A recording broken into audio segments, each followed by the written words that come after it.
a desonestidade que destrói e a verdade que liberta. Deus não transforma apenas comportamentos, Ele transforma coração.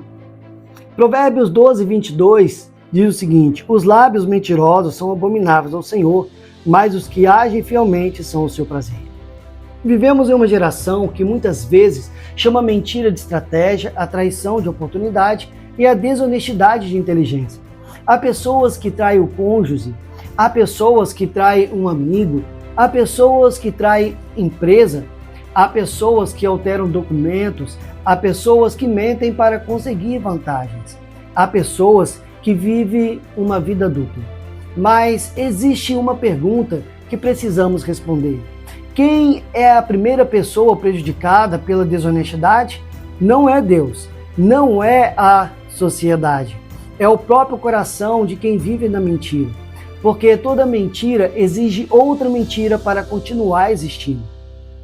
A desonestidade, ela começa muito antes do ato.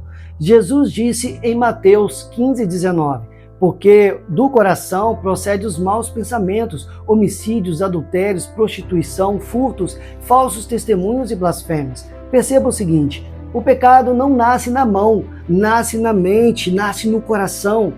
O comportamento é apenas o fruto. A raiz está lá dentro. Na neurociência, sabemos que o cérebro cria padrões de comportamento. Quando uma pessoa mente repetidamente, ela fortalece circuitos neurais ligados à racionalização.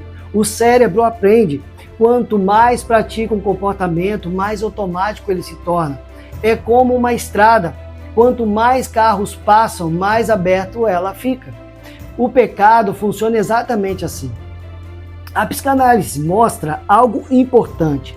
A psicanálise ensina que muitos comportamentos surgem como mecanismo para lidar com dores internas. Algumas pessoas mentem porque têm medo de rejeição.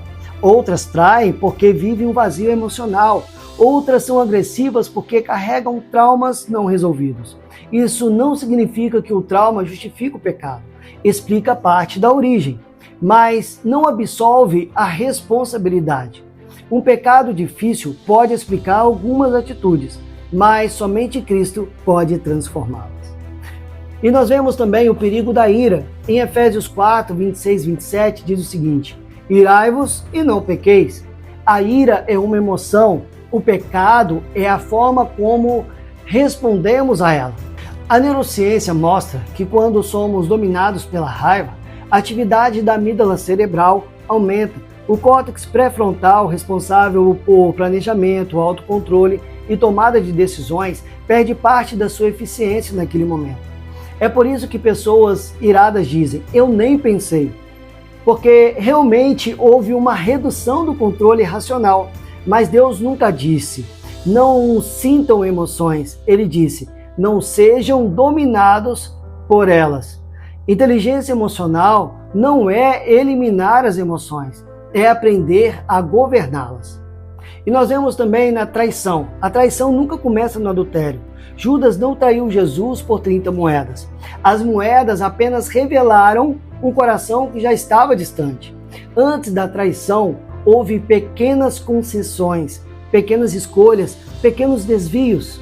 Assim acontece hoje. Primeiro a pessoa mente, depois ela engana, depois ela manipula, depois ela trai. Ninguém cai de repente. Toda grande queda começa com pequenas permissões.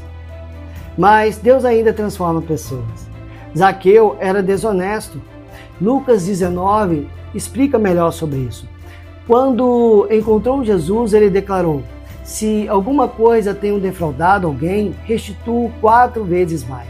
Observe o seguinte: o verdadeiro arrependimento produz mudança.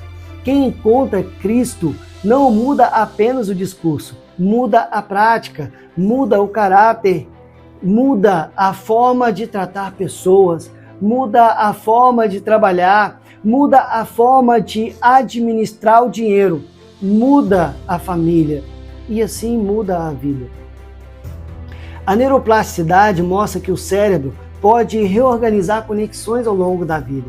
Novos hábitos repetidos de forma consistente modificam circuitos neurais. Essa capacidade não elimina a dimensão espiritual da transformação, mas ajuda a compreender como mudanças persistentes podem consolidar biologicamente. Na perspectiva cristã, o Espírito Santo transforma o coração e a prática diária da observância muda o padrão de vida. Talvez existam pessoas aqui carregando culpas, traíram, mentiram, feriram alguém, viveram uma vida dupla. Mas o evangelho não termina na culpa, termina na graça. Davi adulterou, Pedro negou a Jesus, Paulo perseguiu os cristãos, Zaqueu, ele roubava. Mesmo assim, Deus restaurou aqueles que se arrependeram sinceramente. A pergunta não é, você errou? Ou você já errou?